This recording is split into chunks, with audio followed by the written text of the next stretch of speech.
कक्षा 7 में आप सीख चुके हैं कि वस्तुएं गति कैसे करती है।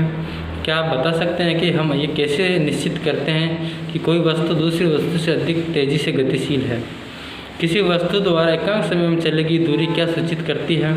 क्या आप ये भी जानते हैं कि ज़मीन पर लुढ़कती हुई गेंद जैसे कोई गतिशील वस्तु धीमी हो जाती है, कभी कभी अपनी गति की दिशा भी बदल जाती है। यह भी संभव है कि गेंद धीमी हो जाए, अपनी दिशा भी बदल लें। क्या आपने कभी सोचा है कि गतिशील वस्तु धीमी या तेज़ कैसे हो जाती है अथवा अपनी गति की दिशा कैसे बदल देती है? आइए अपने प्रतिदिन के कुछ अनुभवों को स्मरण करें कि फुटबॉल को गतिशील करने के लिए क्या करते हैं। हम फुटबॉल खेलते हैं ग्राउंड के अंदर, और जब फुटबॉल को हम गति देते हैं, गति का मतलब क्या होता है कि हम जैसे ही उसको किसी हाथ से पैर से हम उसको लात या मारते हैं तो क्या होता है, उसके अंदर एक फोर्स लगता है। फोर्स का मतलब एक बल लगता है और वो गतिशील हो जाती है। एक गोली गेंद को किस प्रकार रोकता है?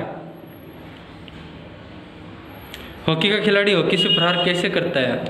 किसी गतिशील गेंद की दिशा कैसे बदल देते हैं?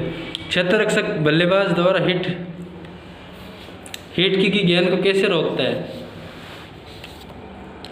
इन सभी स्थितियों में गेंद की गति को तेज या धीमा कर दिया जाता है, इसकी गति की दिशा को बदल दिया जाता है।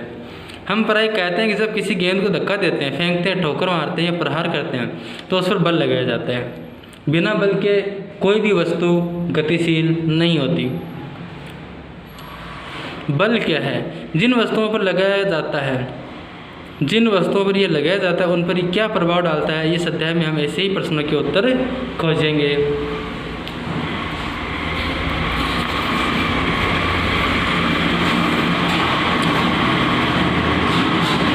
क्या आपने ध्यान दिया है कि इनमें से प्रत्येक कार्य को अभिकर्षण यानी खींचना या अपकर्षण धक्का देना अथवा दोनों के रूप में व्यक्त किया जा सकता है? क्या हम इससे निष्कर्ष निकाल सकते हैं कि किसी वस्तु को गति में लाने के लिए उसे धक्का देना या खींचना पड़ता है? विज्ञान में किसी वस्तु पर लगने वाले धक्के या खिंचाव को बल कहते हैं। विज्ञान की भाषा में, साइंस की भाषा में किसी वस्तु को धक्का लगाना या खींचना उसको बल कहते हैं। हम कह सकते हैं कि वस्तुओं को दी गई गति बल अन्य क्रिया के कारण लगता है। मान लीजिए कोई आदमी स्थिर कार के पीछे खड़ा है, उसकी उपस्थिति के कारण कार गति में आ जाएगी। मान लीजिए जब आदमी कार को धक्का लगाना प्रारंभ करता है, अर्थात वह इस बल पर लगाता है, कार लगा गए बल की दिशा में गति करना प्रारंभ कर सकती है। तो ध्यान दीजिए कि कार को गति देने के लिए आदमी को इसे धक्का लगाना रहता है।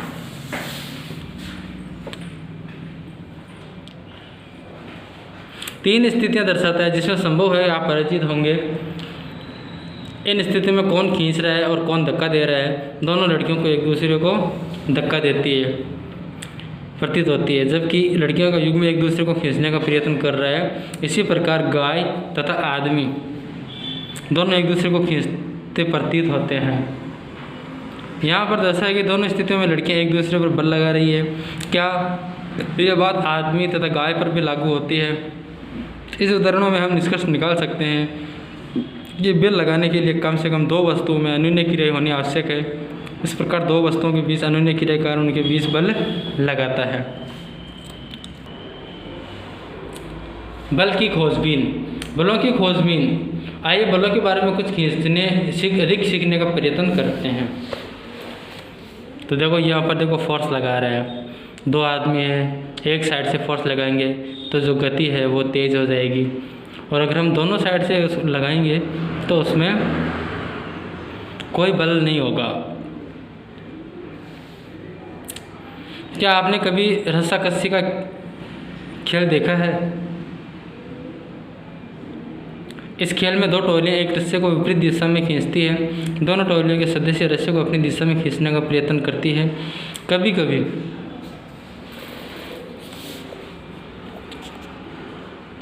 रस्सा बिल्कुल नहीं खींच सकता। जो टोली अधिक जोर से खींचती है अर्थात बल लगाती है, अंत में वही खेल में विजय होती है। यह उदाहरण बल के बारे में सुझाव देता है। किसी वस्तु पर एक ही दिशा में लगाए गए बल जुड़ जाते हैं अब स्मरण कीजिए कि जब आप अपने मित्र ने भारी संदूक को एक ही दिशा में धकेलाया था तो क्या हुआ था। यदि किसी वस्तु पर दो विपरीत बल दिशा में कार्य करते हैं तो इस पर लगने वाला कुल नेट बल दोनों बलों के अंतर के बराबर होता है। क्रियाकलाप में जब आप दोनों भारी संदूकों को विपरीत दिशा में धकेल रहे हैं तो क्या देखा था। स्मरण कीजिए कि रस्साकशी के खेल में जब दोनों टोलियां रस्से पर बराबर बल लगाकर खींचती है तो रस्सा किसी भी दिशा में नहीं जाता। यदि किसी वस्तु पर दो बल विपरीत दिशा में कार्य करता है तो इस पर लगने वाला कुल नेट बल दोनों बलों के अंतर के बराबर होता है। जब आप दोनों भारी संदूकों को विपरीत दिशा में धकेल रहे थे तो क्या देखा था। स्मरण कीजिए कि रस्साकशी के खेल में जब दोनों टोलियां रस्से पर बराबर बल लगा सकती है या खींच सकती है तो रस्सा किसी भी दिशा में नहीं जाता। इस प्रकार हमने सीखा कि एक बल दूसरे से बड़े, छोटे या बराबर हो सकता है। बल की प्रबलता कब इसका परिणाम से मापी जाती है। बल के बारे में बताते हैं समय हमें उस दिशा का उल्लेख करना भी आवश्यक है जिस बल कार्य करता है। यदि आप याद रखिए, यदि बल लगाए बल की दिशा या परिमाण में परिवर्तन हो जाए तो प्रभाव भी बदल जाता है। तो आपने बचपन में भी रस्साकशी का खेल खेला है या फिर किसी हम गेंद को फेंकते हुए हम खेलते हैं, तो ये सब क्या है, बल के कारण ही होता है। गाड़ी चल रही है तो गाड़ी के भी बल लग रहा है। हम किसी वस्तु को खींच रहे हैं, मेज को खींच रहे हैं तो भी वो एक बल के कारण ही होता है। किसी पत्थर को हम इधर उधर धकेल रहे हैं तो वो भी एक बल के कारण ही होता है। आज के लिए इतना।